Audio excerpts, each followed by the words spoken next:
ఇదొక ఎర్రలు నిండుకుంటా వెళ్ళాడు. ఆ పైన ఇత్తడి సామాన్లు మా అమ్మగారు మా అత్తగారు మా అమ్మగారు కలిపి ఉన్నాయి. ఎక్కువ లేవు, ఎందుకంటే అస్తమానికి ఎవరితో అనుకుంటారని అన్నీ అమ్మేశాను. వాళ్ళు గుర్తుగా ఉండడం కోసం ఓ 2 నిమిషాలు అంతే. ఎందుకంటే పెద్దవాళ్ళు గుర్తుగా 1-2 ఉండాలి కదా. 2 నిమిషాలు మా గృహప్రవేశినప్పుడు ఆ రాగి బిందులు కొన్నాం. ఆ రాగి బిందులు ఉన్నాయి కదా, మా గృహప్రవేశినప్పుడు ఆ రాగి బిందులు తీసుకున్నాను అనమాట. అందుకని అవి అలా ఉంచాను. మా ఇంటి గృహప్రవేశం చేసినప్పుడు అవి అలాగ ఉన్నాయి. ఇవి 2 ఎక్కువ సామాన్లు ఎవరితో ఉంటారు, పని మనుషులు వేస్తే ఎటు అవుతారో సరి తోమరు కదా. అందుకే అన్నీ అమ్మేసి 2 ఆలు గుర్తుగా ఉంచుకున్నాం అనమాట. ఇంకో డబ్బాలు ఎక్కువ ఉంటాయి ఇక్కడ కూడా.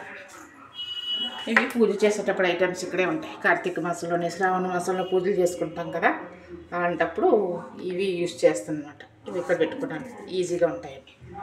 నెక్స్ట్ ఇది చూసారు కదా, ఈ ఎరంతా ఖాళీగా ఉన్నదా, ఖాళీగా ఉంటాయి మారలన్నీ. ఎందుకంటే ఇదిగో ఇలా పెట్టుకుంటాను కాబట్టి బయటనే ఉంటాయి ఎక్కువ, అన్నీ ఖాళీగా ఉంటాయి మారలు. ఇంకా నెక్స్ట్ ఏంటంటే చూసారా ఇవన్నీ, ఇవి ఇంకా సర్దలు. ఇవి ఏంటంటే కొన్ని ఐటమ్స్ ఇలాగే ఉంచుస్తాను, అన్నీ కూడా డబ్బాలు పెట్టకుండా.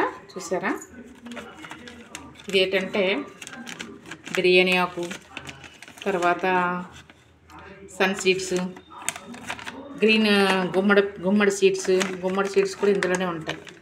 అన్నీ ఒక దాంట్లో పెట్టుకున్నాను. చూసారా గుమ్మడి సీడ్స్. తర్వాత బఠానీలు అప్పుడప్పుడు బ్రేక్ఫాస్ట్ తీసుకుంటాం అన్నమాట మన బఠానీలు. అందుకని ఇవి కూడా ఇందులోనే ఉంటాయి. ఆ పక్కన ఇవన్నీ ఎక్కువైపోయినా పక్కన ఇంకో బఠానీ ఉన్నది, పక్కన ఇలా పెట్టుకున్నాను, తీసుకోవడానికి ఈజీగా ఉంటుందని. ఇవి ఒక బఠానీ అన్నమాట. అలా అందుకని ఇలాగే ఉంటాయి. ఇంకా రాజ్మా కూడా తీసుకున్నాను. రాజ్మా కూడా వండుతుంటాను అప్పుడప్పుడు. రాజ్మా ఇవి ఇలాగ. ఇంకే ఎక్కువ మాకు సామాన్లు ఉండవు. ఇంక ఈ 2 సర్దుకోవాలి, తగ్గలేదు. మొన్న బడ్జెట్ చేసి వచ్చి అలా పడేసాను. నెక్స్ట్ ఏంటంటే పోపు డబ్బాలు, ఆ కిందన పలుకులు అనమాట చట్నీకి. ఇంకా 4 డబ్బాలు చూసారా ఖాళీగా ఉన్నాయి. 4 కింద మామూలు ఐటమ్స్. ఇందులో చింతపండు ఉంటుంది, కింద డబ్బాలు 2 అన్నీ ఖాళీ. ఇందులో తెచ్చిన సామాన్లు వేస్తుంటాను అనమాట. ఇలా తెచ్చిన సామాన్లు జీలకర్ర, ఆవాలు, మెంతులు ఇలాంటి ప్యాకెట్లన్నీ ఇందులో పెడతాను. ఎందుకంటే అన్నీ చంద్రభద్రగా ఉంటాయని ఒక ప్యాకెట్లో పడేసుకుంటే ఈజీగా ఉంటాయి, తీసుకోవడానికి నీట్గా ఉంటాయి.